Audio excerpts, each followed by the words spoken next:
பிரம்ம முகூர்த்தம் அப்படின்னு சொல்லக்கூடியது ரொம்ப சக்தி வாய்ந்தது. எல்லாருமே சொல்லியிருப்பாங்க.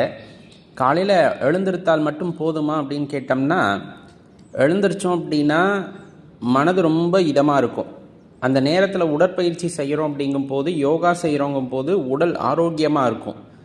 ரொம்ப முக்கியமாக பார்த்தோம்னா மனசு தூய்மையாகிறதுக்கு இந்த பிரம்ம முகூர்த்தம் ரொம்ப அவசியம். பிரம்ம முகூர்த்தத்தில் எந்திரிச்சு காலை வேலைகள்லாம் செய்கிறது ஒரு வகை. இன்னொன்று, குளிச்சுட்டு கை கால் அலம்பிட்டு வீட்டில் பூஜை அறையில் விளக்கை ஏற்றிட்டு ஒரு தியானத்தில் ஒரு 10 நிமிடமாவது பிரம்ம முகூர்த்தத்தில் அந்த தியானம் பண்ணணும்.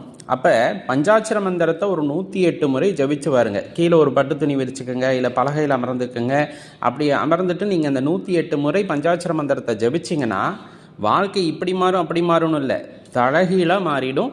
ரொம்ப அழகானதாக மாறும். முயற்சி பண்ணி பாருங்கள். மேலும் தகவல்களுக்கு நம்ம பூமி நம்ம சாமி சேனலை சப்ஸ்கிரைப் பண்ணிக்கோங்க.